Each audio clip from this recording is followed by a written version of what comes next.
Okay, here we go. Okay, so then now I choke and all sorts of other crap hits the screen. Okay. So we're going to have other people join us as they join us, but let's just go ahead and get started. I've got to finish at the top of the hour. I've got a pretty much of a hard stop there at 5 o'clock or 6, I guess, whatever time it is in your zone. But so I can't go past like I did last week. But let's just go That was ahead. a great discussion, by the way. Yeah, it was great. And I need to get that posted on the website or on the community as well, so that everybody can see it. But anyway, as we discussed last week, we agreed that we were going to kind of treat this week as more of a technical session where we could talk about waterfalls. And of course, once we've had a chance to talk about that and answer everybody's questions about waterfalls, then, you know, any other questions are fair game too. So we'll just fill up the hour with whatever good information we can. So let me just start by saying a waterfall, by definition, is how you decide you want to pay your investors. Okay, and as we've said before, in the limited partnership agreement and in the PPM, the private placement memorandum, you can put whatever you want as far as the rules are, because it's your rules that you're writing. So the same thing goes for waterfalls. The question isn't appropriate of, can I do this and can I do that and can I do the other? The answer is yes on all of the above. The question is should you do this? Should you do that? Should you do the other? And that's based solely on your own decisions and perceptions of how you want to take care of your investors. Now, what I'm going to go through tonight is a standard waterfall, meaning that this is a very common waterfall that a lot of people use. Okay, and so you may want to just swipe this and use it.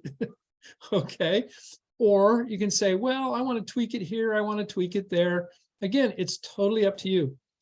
There are not hard, fast rules in terms of how much you pay your investors and how you pay your investors or how it's calculated. You decide that on your own. In fact, one of the things I'll do before I jump into the waterfall itself is, there's a question of things like the lockup period. There's a question of how often you're going to pay dividends, and pay, investment, profits to your investors. And so let me just take a quick second and talk about that so I don't forget. I want to make sure that those things are included in this conversation. So the lockup period is how long they are committing their funds. Back in the old days, you could say, you could buy a CD from a bank and the bank would say, this is a 1-year CD, which means your money was locked up and you couldn't touch it for a year. They might have said that this is a 24-month CD or, a 36-month CD. I mean, they would set lockup periods and you could not touch your CD until it matured. And that's when you got your money back plus your interest. The same thing goes for this. You can do whatever you want in terms of lockup periods. You can lock up the principal, the amount they originally invested, for any period of time or not at all. I'd recommend that you lock it up for at least 30 months because most people expect something like that. They expect to have their money tied up for a period of time. I know Adagio, in many cases on some of their standard product, uses 60 months as a lockup period, which means, okay, you're not going to touch that principal for 60 months, and depending on whether you want to mirror that or if you want to do something shorter because you've got enough profit, you can return principal faster than that, then that's up to you. But again, the lockup period is your decision. And you just need to make sure that you write it up in your legal documents, okay, whatever you decide it will be. So that's point number one.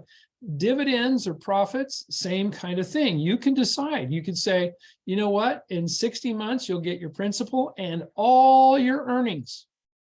Or you could say, you know, you'll get your principal back in 60 months or whatever. Okay, I'm just using that as an example. But we'll pay out dividends on an annual basis. Okay. Or you can even say we'll pay out dividends on a quarterly basis, provided there's dividends to pay out.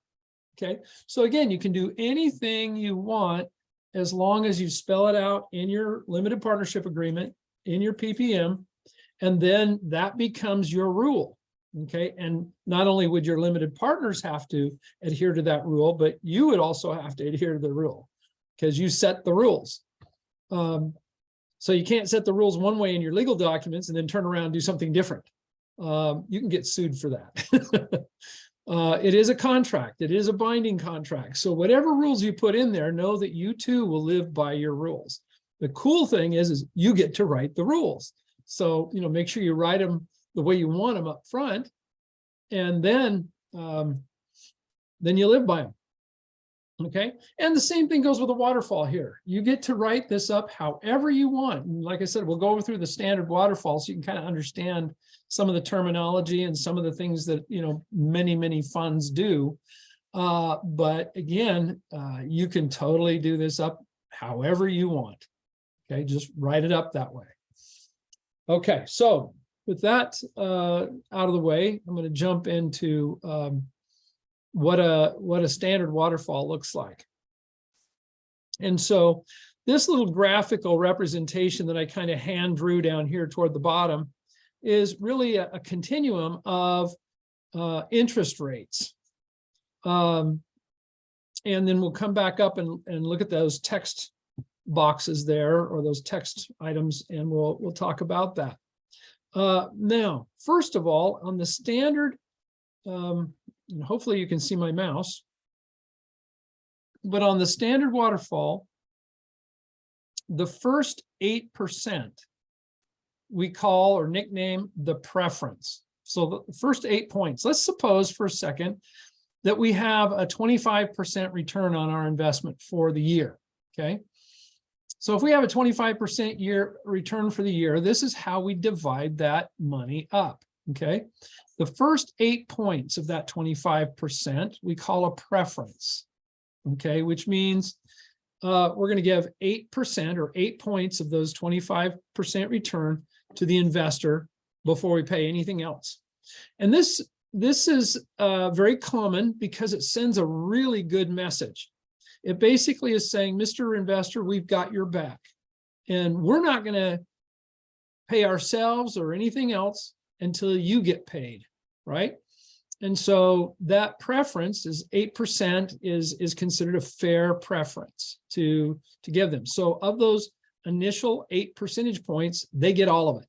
Okay, they get the whole 8%. Then what we often do is have what's called a catch-up. And so again, if we've made 25%, the next 2 percentage points comprising then between the 8% and the 2%, that catch-up, that comes to 10% of those 25 percentage points. Those 2 points go to the general partner. That's called a catch-up. Okay, and 100% of those 2 points would then go to the general partner.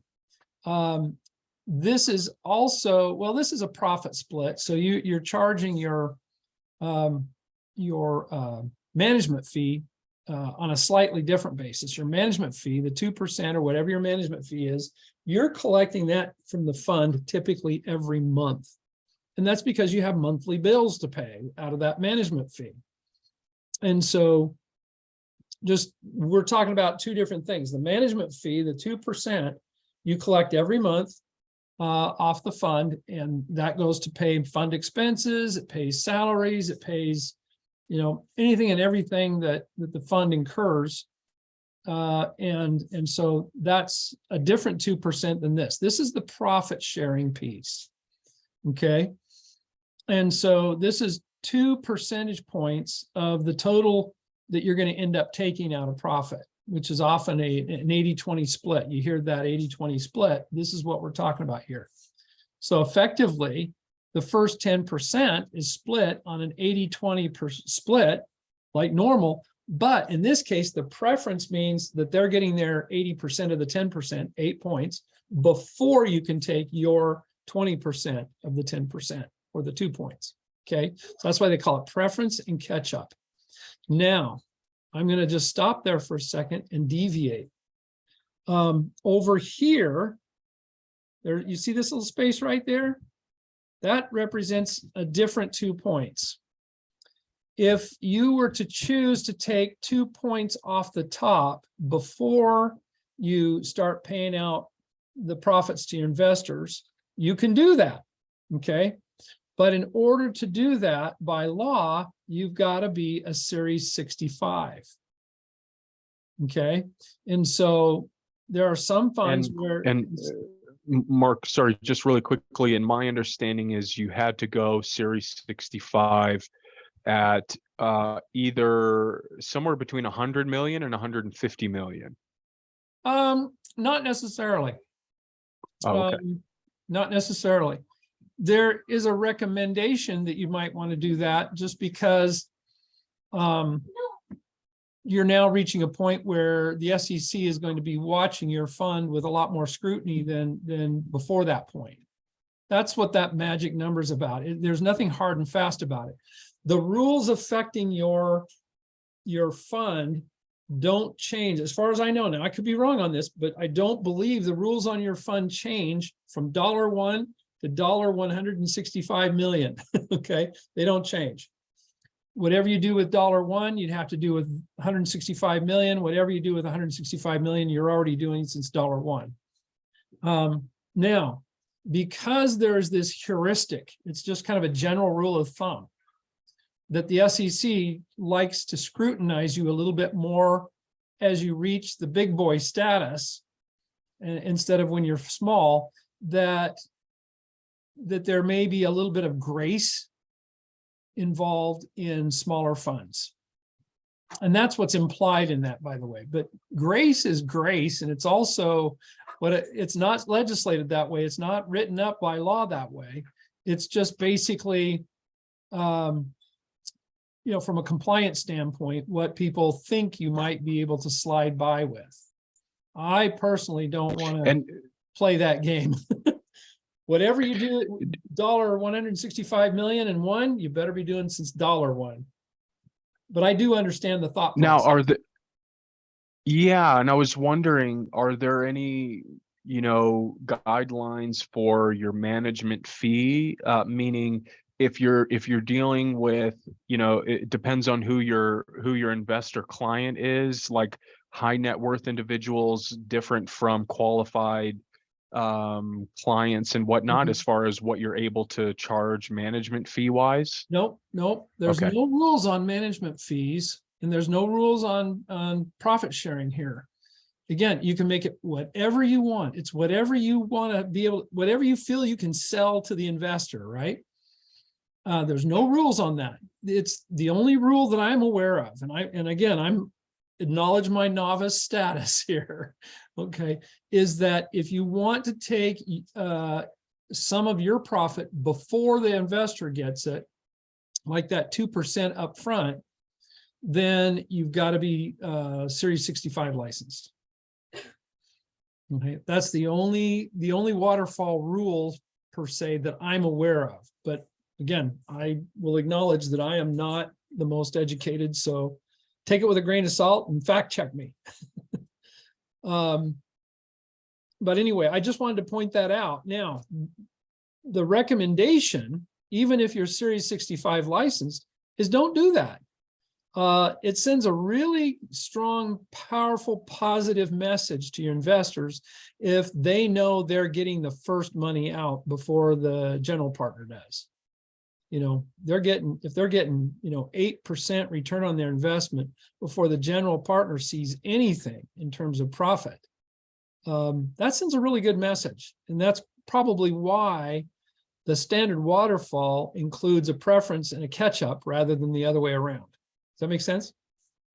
because Yeah. it's perceived as just being good faith, good practice, best practices, I guess, is a bit good way to say Yeah, it. because I mean, right, one of the ideas I had was collecting, same thing, not trying to collect anything for that first 8% to demonstrate to the investors, hey, no matter, like, I don't even get paid unless we do better. Yeah, unless And we're so performing better. yeah, correct. Okay. Okay, so that's the thought there. And again, this is a standard. You don't have to follow it. Can you change that to 9 and 1? Could you change it to 8 and 4? Could you change it in, to 6 and 4 or whatever, you can do whatever you want. Okay, but this is a standard, very common waterfall. Okay, moving on to the next segment then, after the catch up, then we're talking about typically from that 10% point, it says 10% right there, up to the 20% point. I wonder if I can do something. No, it won't let me edit that now. Up to the 20%. I just threw the 15 in there just to make sure. Oh, there you go. Oh, Yeah, there we go. now it's editable. Okay. I'm just trying to, there we go. I'm just trying to see if I can get that. Come on. I'm just going to screw something up there.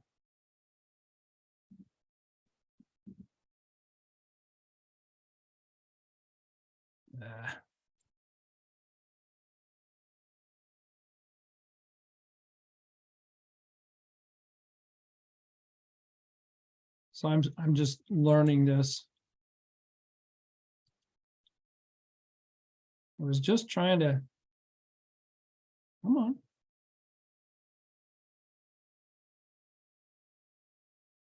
Why is it doing that? Okay. I was just trying to bring that down to 10% so they could see that. Now.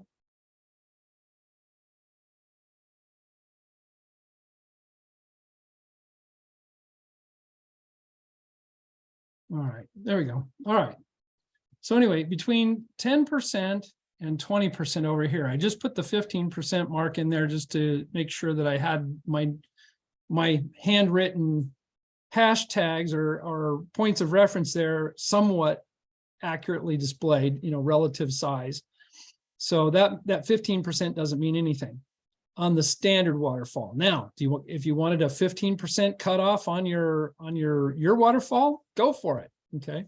But just from the standard waterfall standpoint, the next 10 points, in other words, from 10 to 20%, then we just split on an 80-20 basis, just like the first 10%, except now both parties, the limited partner and the general partner, share in that 80-20 split from $1 right after 10% all the way up to 20%. In other words, you don't have a preference and a catch up. Does that make sense? So for every dollar you get, so if you get $1 over 10%, you're splitting it 80 cents and 20 cents. Okay, so that's an 80-20 split. And as you can see there, up to 20%, then the total fund is splitting up the profits between the general partner and the limited partners on an 80-20 basis. Okay. Now, if you wanted to see how much of a return you actually get on that, then if you look up here on the client side and the fund side, I kind of maintain a little bit of a ledger here. And so if all you made was 20% return on the total fund, then you're paying an 8% preference, and then they're getting 8% of the next 10%, or 8 points, I should say. That's 80% of the next 10%. And so combined, they would be getting 16% of the total, a 16% return, and you would be getting a 4% return. Now, you think, wow, we're only getting a 4% and they're getting a 16%. Well, that's still really good. If you've got $1 million in the fund, just to make the point, they would be getting $160,000 worth of profit and you'd be getting 40, right? But if you're making $10 million profit, okay, then they would be getting 16% excuse me, they'd be getting 80% of the 10 million. So they'd be getting 8 million and you'd be getting 2 million. And $2 million for using somebody else's, excuse me, did I say that right? 2 million? Okay, let me make sure I'm thinking through my head. 80% of 10 million. Yeah, okay, 8 million and 2 million. So, but $2 million on somebody else's investment is not bad. Now let's bump it up. Let's say you've got a $1 billion fund and you've made $100 million in profit. Okay, yeah, they're going to take 80 million of it, but you're going to get 40 million. Okay, so that 4% is perfectly fine in terms of what you're getting in terms of a split, all the way up to the 20% return. But let's go a step further. One of the things that is common is that anything earned over 20% is now shared on a 50-50 split. Okay. So in other words, the first dollar in that you get over a 20% return is shared 50 cents for the investor and 50 cents for the general partner. Okay. And so in this case, we determined that there was a 25% return. Okay. So that means that you would share that tier, 2.5% for the investor, 2.5% for general partner. And so adding those up, 8, and 2.5 is actually, what was that? 18.5, not 17.5. Let's fix that.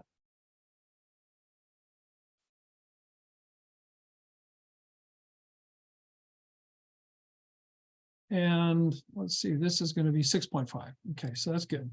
All right, so then what you're doing is after a 25% return in the fund, they would get 18.5%. The general partners would get 6.5%. And so all you got to do now is do the math. What if we had $100 million of profit? How much would the investors get? And you'd have to split up among the investors. How much would the general partners get? That's the 16.5 or 6.5%, excuse me. That would then go to the is that right? Yeah.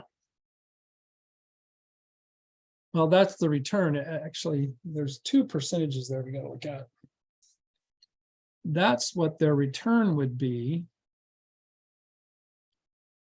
But they would get of the investment. Let's see what that is. 6.5 divided by 25. It's 0.26%. So 26% versus, what was that? 74%. So this would be 74% of the profit proceeds, and we would get 6.5% return, but 26% of the profit proceeds. Do you see how that works? Mm-hmm. So you're working with 2 percentages there. So the 74-26 is how you would slice the pie based on them getting an 18.5% return and you getting a 6.5% return.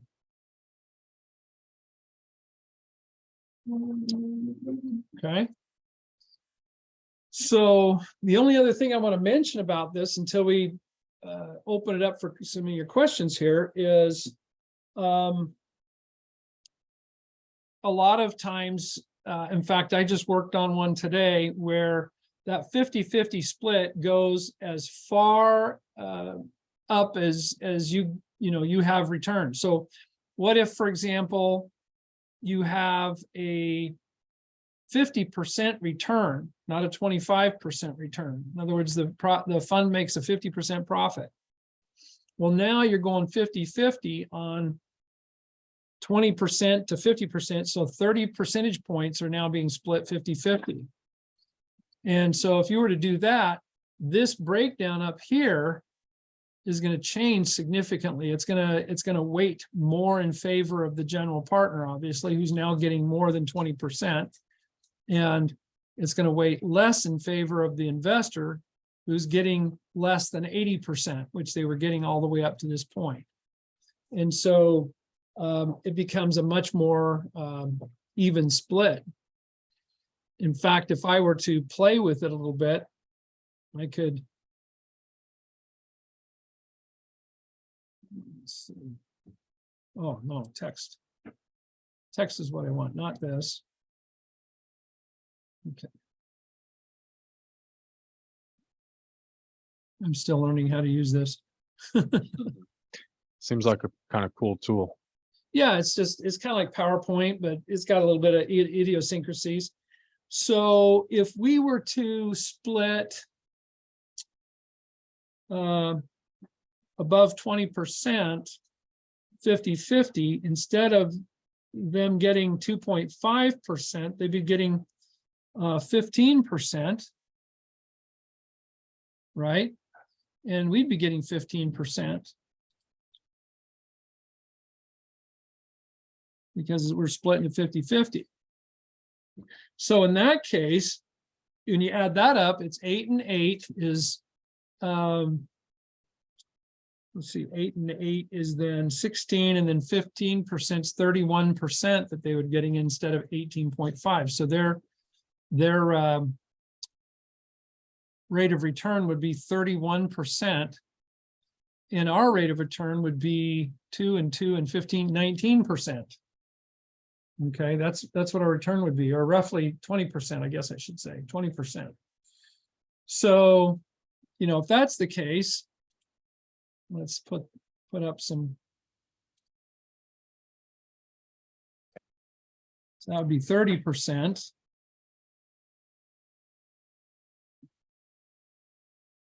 Making this 20%. And then how would you split a dollar? How would a dollar get split?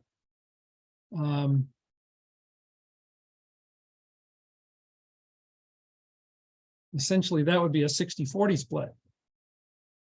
So as you can see, that went down from 74% to 60%. And this one went up from, was it 18.5% or 19%, was it? No, it's 26%. Sorry, 26%, and it goes up to 40%. So that's what would happen. That's what would happen if this 50-50 split went all the way to a 50% return on the fund, which, by the way, just for gee whiz purposes, Adagio is doing 50% so far. They're running at 50% annual return this year for their products. So yeah, that's crazy. In other words, sharing 50% is not going to be out of the ballpark. I mean, that's good to know, right? At the end of the day, because it would be questionable depending on what individual strategy each of us could possibly fabricate. So one of the things I'd been working on is developing a financial model so that I could model all of this, based on pro forma inputs, so that I could see what the hurdle rates look like. And then, I'm trying to also extend one that would include like a catch up or a cash on cash version of it, just to get a better understanding, because it's not intuitive for me at all. I spend a lot of time just having to plug the numbers in and understand how it really cascades from the net operating income and then post, principal and interest, and then what those numbers look like. But it's one of the funnest things I think, we could do as we. Yeah. I've modeled it several different times in different ways with some of Ben's different structured products. He's got different products that he puts into this, into your airbags. It's not just one, it's going to be several, but they all offer unique returns. You want the portfolio to be, a big return. But yet there's one product that I can mention to you just to, kind of blow your mind. It's based on a co-GP or a GP stake, as Ben mentions, where you're really investing to purchase a share of the general partner's fees. That's all you're doing, is you're buying essentially the general Interesting. partner's fees. Okay, so we're not talking real rocket science here. And in so doing, the way it's structured, just getting the general partner's fee gets you a 100% annual return. Just taking the fee. Just taking the management fee, I should say, it would get you a 100% annual return. So imagine splitting a waterfall starting at 100%, with your investors. I mean, the 50% is the performance of the funds, right? This is splitting a fee. And so if you've got enough money to run your own tranche of this particular co-GP, then which is about 15 million to start, roughly, give or take a couple of million. I use 15 just because I can remember 15 a lot easier. I think you'll actually do it with about 13, but I think 15. But anyway, and so what that means is if you put up $15 million, your investors put up $15 million, then 15 million per year is what you're going to get as your share of the management fee. That's the 1% you're going to get. Wow. Okay. And so that's already a 100% return. You're going to be sharing $15 million earnings on the 15 million invested every single year for 5 years. Okay. So imagine play with that waterfall. Just play with that one. Imagine raising $15 million, putting it into the co-GP stake. Ben would probably run his own very own tranche. And then imagine, what that would do for your investors. Wow. Do you know the degree, that doesn't Mark? even count performance fees. Yeah, Performance fees are exactly. on top. Mark, do you know the degree to which companies are bringing their endowments over to Adagio? Has Ben talked about that as like part of the client base? Yeah, I don't know how much he's gone after from a marketing standpoint, how much he's gone after pension funds and endowments and things like that. But obviously, that's something that you can go after. Now, I know that there's probably some ERISA rules with respect to pension funds, so you've got to follow those. I don't know about the endowments per se, but you've obviously got to convince them that it's a good conservative investment. And of course, the best way to do that is to do your risk-adjusted performance analysis, comparing Adagio to the things that they typically invest in. So if they're typically invested, for example, in commercial paper, which I think a lot of these pension funds do, then do some commercial paper analysis against Adagio and show them that they're stupid to put it in commercial paper when they've got Adagio right there. Well, yeah, and I think satisfy the rules. Yeah, and I wondered how much the regulations run up against, a lot of pensioners as having to invest in certain specific vehicles that are public facing, and unfortunately, they do some. I mean, we were looking at doing a life insurance fund, and we probably still will. But the cash values of those life insurance policies needed to be invested in certain state regulated type investments. Okay. Typically, I think commercial paper was a real big one. That's why I mentioned that one, because it was fresh on my mind.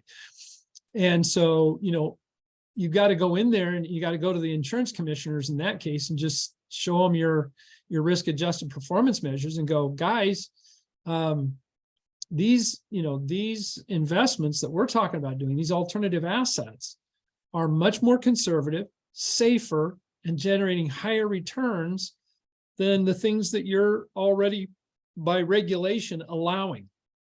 And so, and I love the idea of those cash value life insurance policies, because it's a very great savings vehicle, been around forever, not very well known, but that's why I was kind of asking about the endowment fund, because it's like, obviously, Adagio's mission just also happens to really cater to the underdog, so to speak, in a lot of ways. And yeah, I mean, and just knowing that a company could leverage something like a cash value life insurance fund and or a fund laced with Adagio's products. I mean, you Yeah. want to talk about a great way to help someone build wealth and not need to give them a raise. Like, that's it to me. That's a massive move up. So yeah, in fact, we were talking to, was it Frenchie last week? I think it was. He was talking about having some connections with the the state pension fund in Louisiana or whatever that was. If you've got those kind of contacts, if you find somebody like that, there's a couple of ways you can do it. Number one, you can say, I've got a fund here.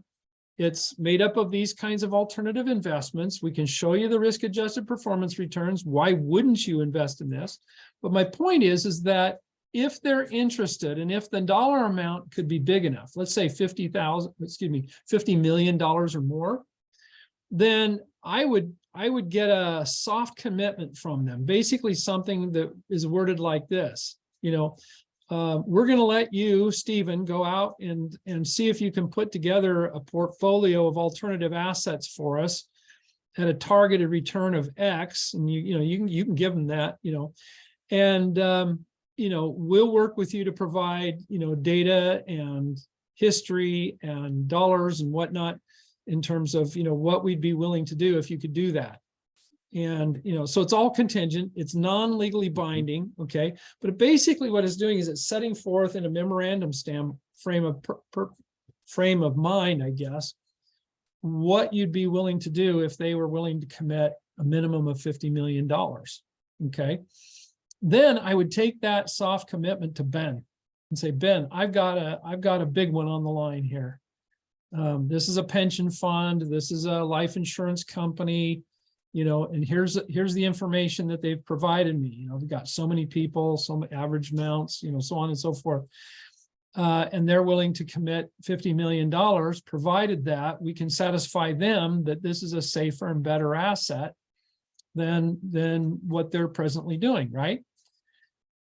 Yeah, I honestly think that could be a would, reasonable opportunity. I yeah, mean, because coincidentally, I mean, this is kind of besides the point, but just like personally speaking, a few years ago, I thought, hey, you know what I'm going to do? I'm going to form an LLC and I'm going to call it Arizona's Real Family Office.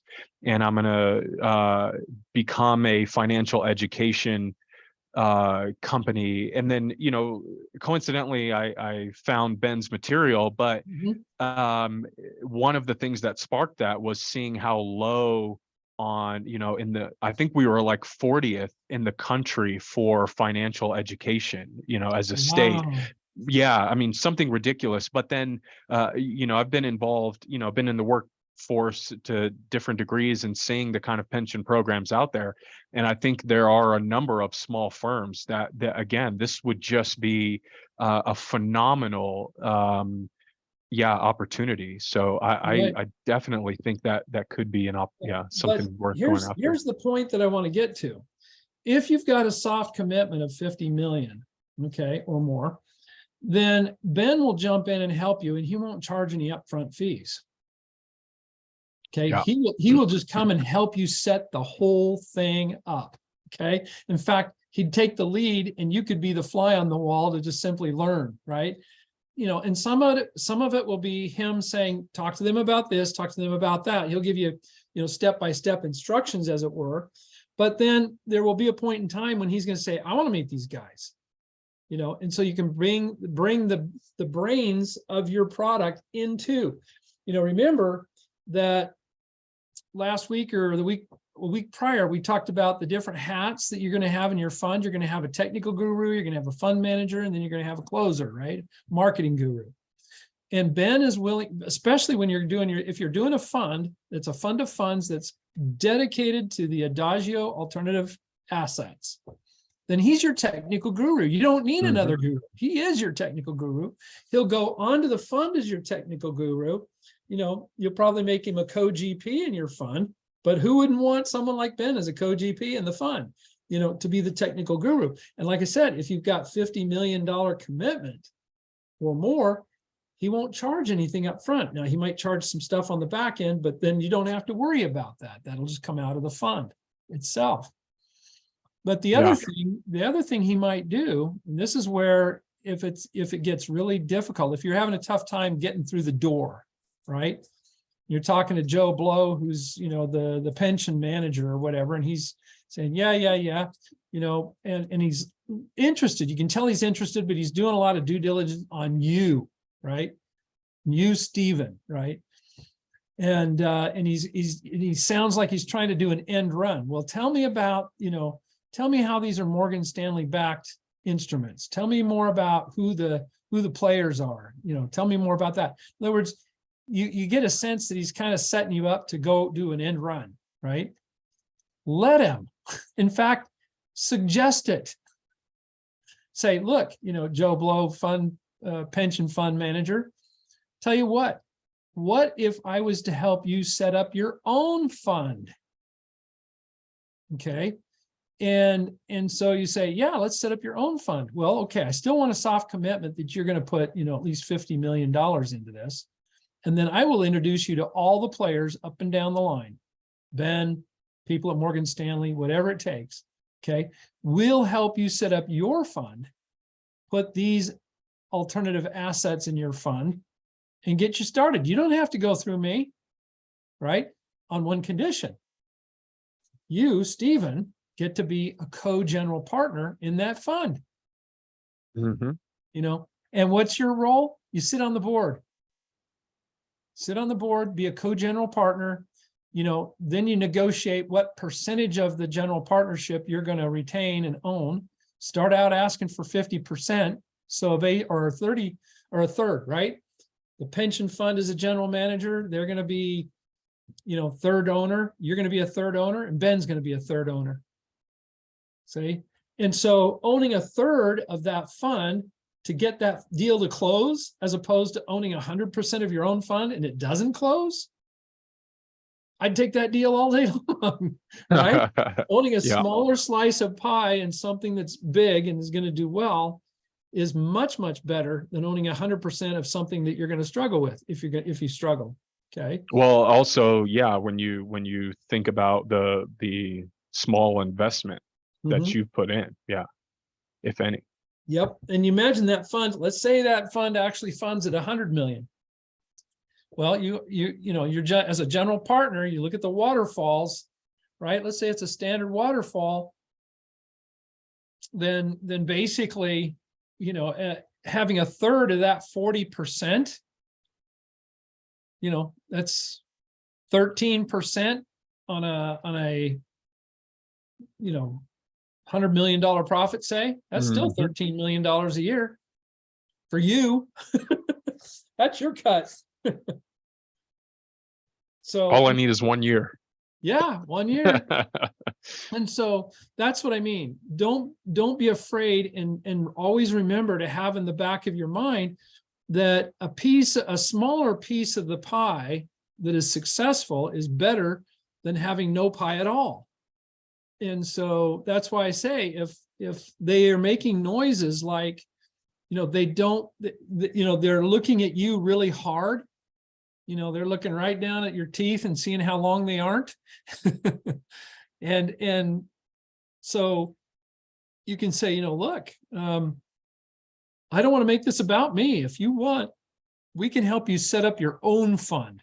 And all of a sudden, I'll tell you what, that will perk somebody up, because now all of a sudden they see their own profit potential in an opportunity like that. Of course, unless they have conflict of interest or something like that. But that said, and that's again subject to us proving to you that our alternative asset portfolio is safer and more lucrative than what you guys are presently doing. And assuming that you comply with all the ERISA rules and all those kinds of things, but I just put that out there for you, Stephen. I put it out there for those who are going to follow and listen to this later, that, somebody might not particularly want to go with you, especially if this is your first fund and it's your first rodeo. you can lean into that weakness, but it only will go so far. And so you can say, look, what if we help you, my technical guru, Adagio, Ben, and the other players in this, help you set up your own fund.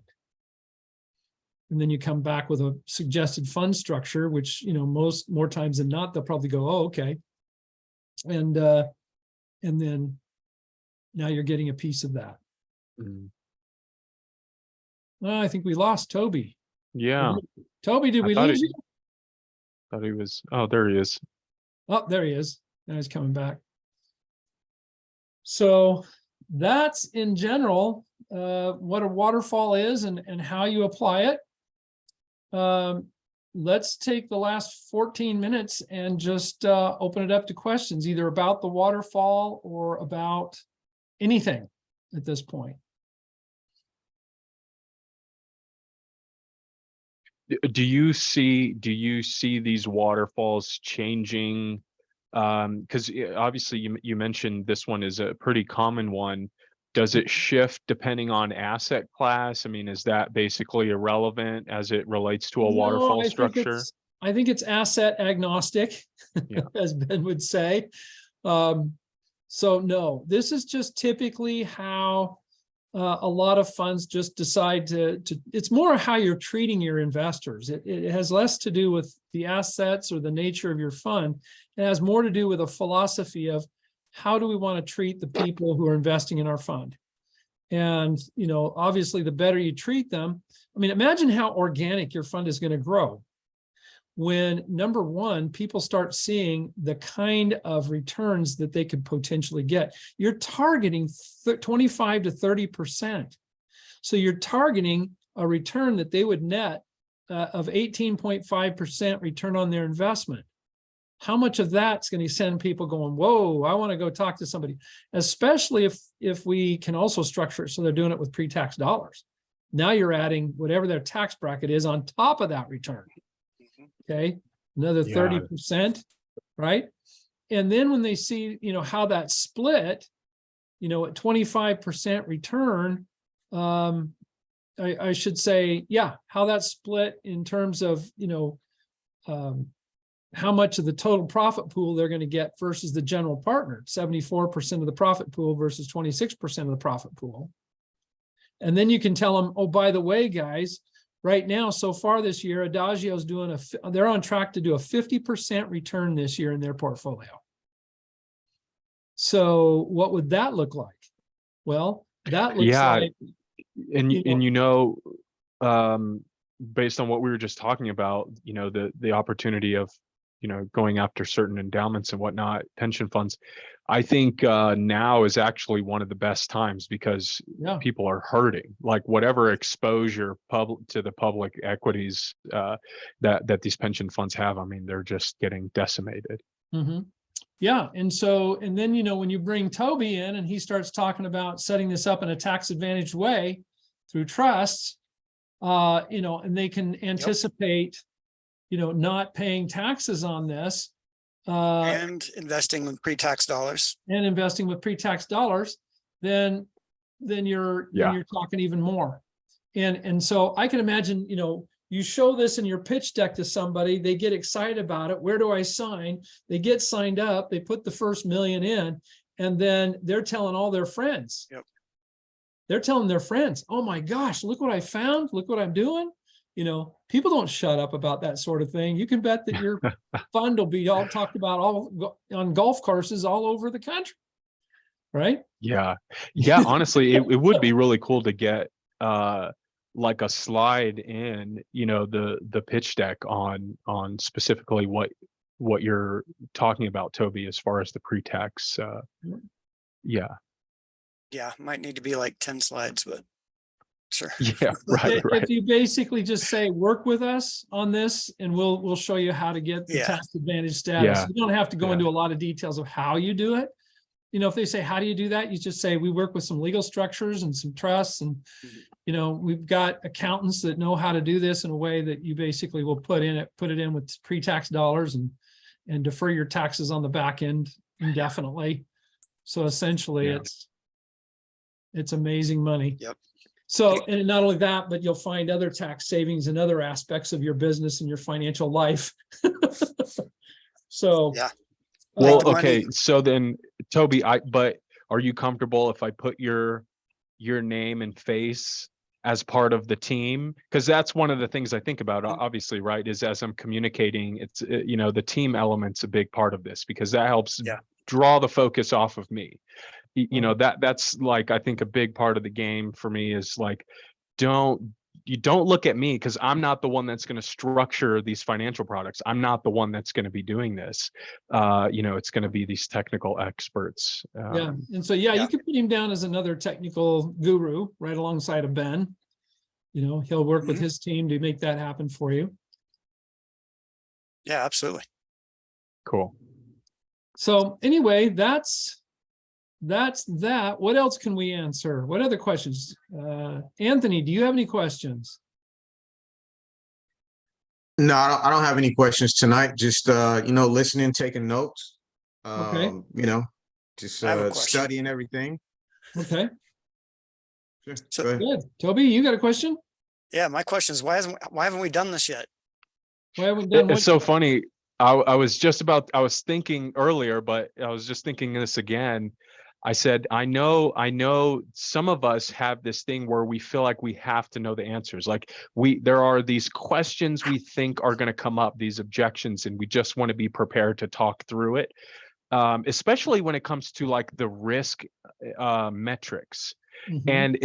And some of it is just to be able to communicate the value of understanding the statistical moments of risk, associated with any investment, and just having at least a baseline level understanding. But like I said, I think the inflated version of that is projecting way too many things out into the future that I feel like I need to know before I can get moving and get going. So here's something you could do.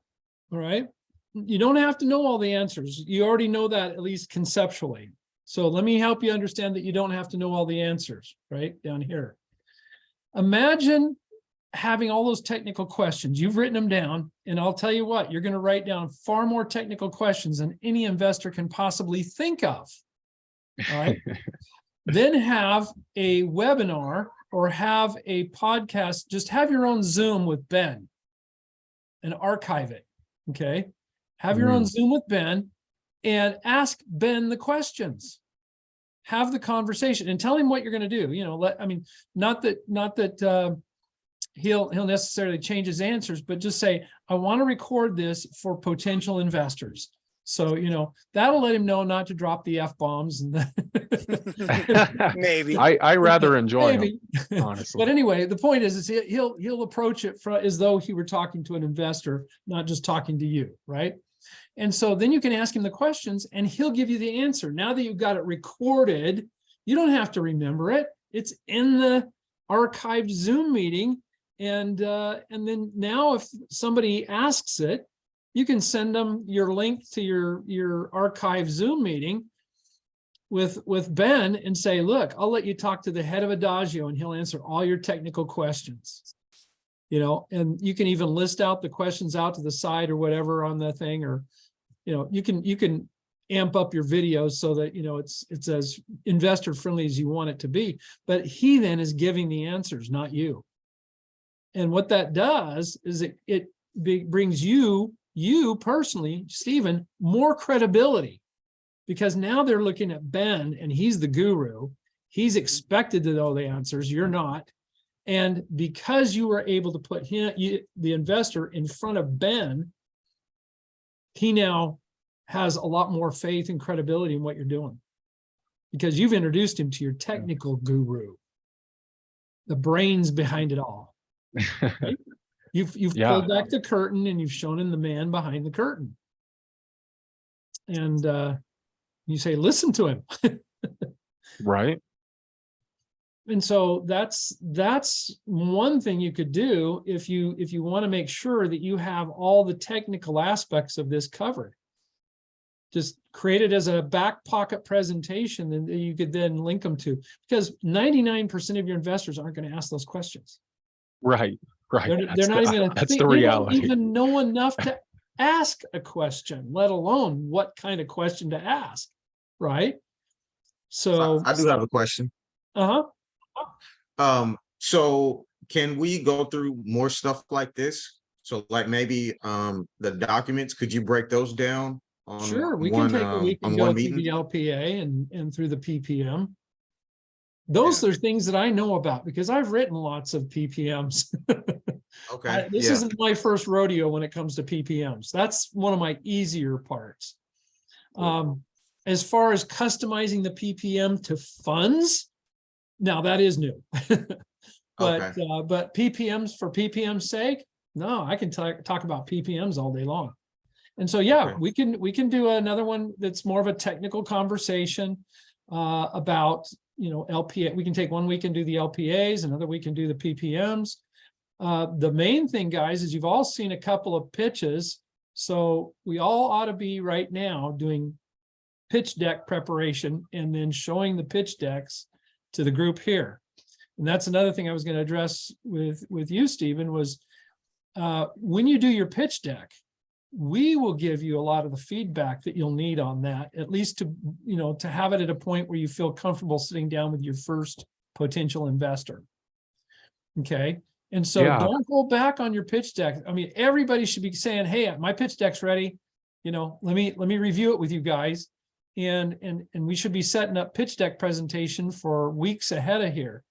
Now, the one question I had about that, Mark, because nuance matters, and so I know Ben is encouraging us, obviously, to swipe and then just change out the name.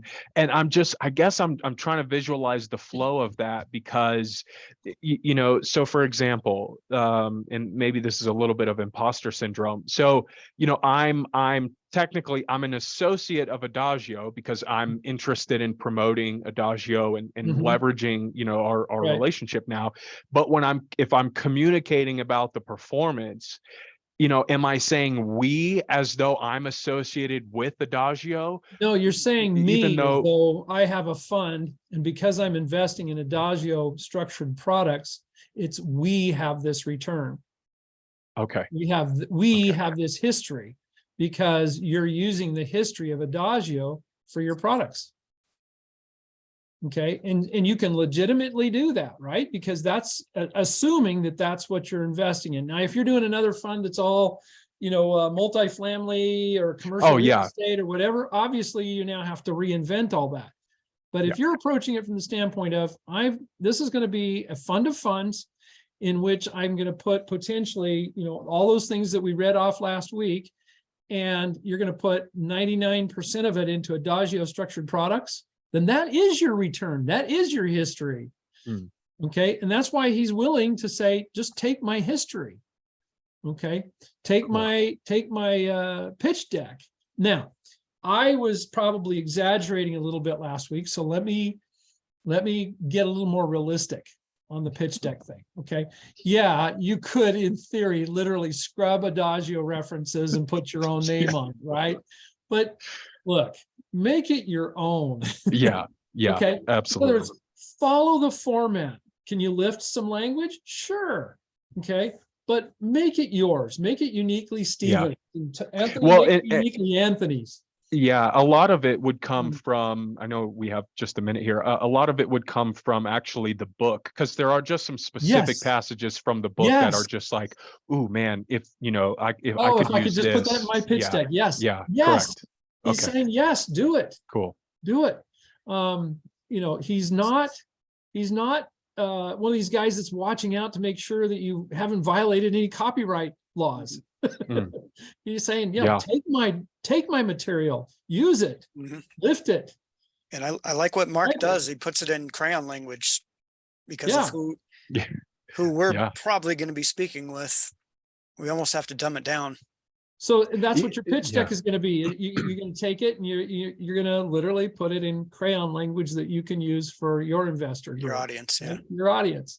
So make it your audience. Make it speak to your audience. Ben has an audience, and that's who he's trying to reach. You may or may not be trying to reach that audience. That's why I say make it your own, but don't feel shy about copying and cutting and pasting, right? just do whatever you feel you got to do to come up with the pitch deck that works for you. And Cool. so it doesn't have to take a long time. It's however long it takes you to put together about 12 PowerPoint slides, 15 tops, right? Do the 2-page teaser, obviously. That I would be more inclined to plagiarize with more impunity than perhaps the pitch deck. But the fact sheet, you mean? yeah, it's basically your term sheet and your 2-page Yeah. teaser, because that is more investment specific to what Ben does. And so obviously that's where you're going to do that. But those numbers on page, what is it, 92 or whatever that is, copy that sucker and paste it in. That's your stuff, so Cool. It doesn't have to take a long time. Go out and find your own graphics so that you feel good about the color scheme and the graphics and the things that you think would subliminally appeal to your investor group. Some might like a blue and orange color scheme, and somebody else might like a red and pink. I don't know, but but do whatever works for you, but bring them back here just as fast as you can get a draft that you like, present it, and we'll give you feedback as a group so that essentially you can then tweak whatever you feel you need to tweak to then go out there and start soft pitching it to your investors. Cool. Because that's when you really start getting your market research done, is when you're soft pitching it. Yeah, Okay? fair. Okay, so let's wrap this up tonight. Next week we'll be in the book. And then the week after that, I'll bring in an LPA and we can unpack it. And then we'll do the same thing. We're really close to finishing the book. And I want to finish it. And then my intention is that I'm going to start it over. I'm going to go back to the beginning, and I'm going to take it in more granular pieces than I did in the first run through. The first run through, I basically crammed as much of the book into an hour or two as I could. And this time I want to kind of take it and make it more granular. I might go a paragraph at a time or a page at a time or whatever, a concept at a time, so that we can really deep dive into the concepts and get our heads around the things that he's trying to do. I think we did a pretty good job this time. It took us about 7-8 months to get through the book.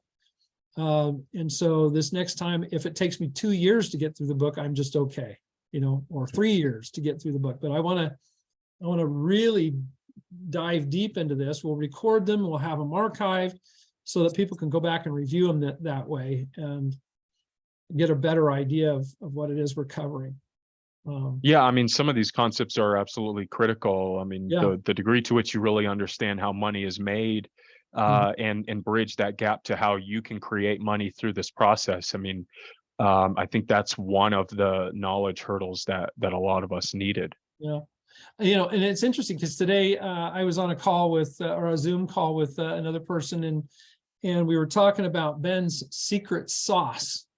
I want to take a night and just talk about his secret sauce, the one formula where he creates a fixed income instrument by layering a derivative or an option over an index. That is what I understand is probably the lion's share of his structured products. And not all fixed income products instruments are the same, because he's using possibly different types of options or different types of derivatives and different types of indices in the process. But that's essentially what he describes is his secret sauce when it comes to these structured products. And so if any of you guys have heard from Ben or read from Ben's stuff or whatever, anything about that, fixed income instruments made by layering options over indices, I want to talk about that and see if we can somehow pick apart. Maybe Carl will come on one of those nights. Maybe I'll let Ben and Carl know that we're going to be discussing that as the topic, and hopefully they'll come and share anything that they feel they can share without violating proprietary secrets. Yeah, that's why it's the secret sauce. So yeah, that's why we might have to put it behind a paywall. Yeah, I mean, I think it's kind of one of these Nobel worthy things that he's done between what he created with the risk analytics to demonstrate a significant addition to the statistical, evaluation of assets, that right there, plus his option strategy, I think you're right. I think it's totally, I think it's worthy of a Nobel Prize. yeah. If we can, of course, in order for it to be, Nobel Prize winning, he would have to disclose it. Right. So there's that. Maybe, it's gotta be maybe when he's at peer-reviewed. that stage later in life, he'll maybe feel when compelled he's to do got that. white hair, then he'll do it. Yeah. And he's made his billions through it. Yeah, exactly. But anyway, that's a conversation I would love to have where we can go in and just drill down into that, unpack it, and study the heck out of it. Because, and I was talking to Ben about this a couple of weeks ago. I said, Ben, heaven forbid you should get hit by the proverbial taxi. How do we go on? True. And he said, well, I've got a pretty hefty life insurance policy. And I said, well, that's great. I'm not the beneficiary. Yeah, we beneficiaries. I mean, we had this kind of conversation. Put us in your will for at least hand down the secrets, right? Yeah. Put that in your will. We'll carry the disseminate torch. Yeah. Along with Carl. I don't know. Put the secrets on paper, put it in a bank safe deposit box, and then put the key in your will or something, so that it's kept secret. But then it's, after you get hit by a taxi, heaven forbid, Yeah, but then he's going to be watching his back. It's going to hope to not see Mark in a taxi cab. In a taxi cab. Yeah. Okay, well, guys, I'm going to let you go, and we'll see you next week. All right. Take care, everybody. Have a good evening. Bye. You too.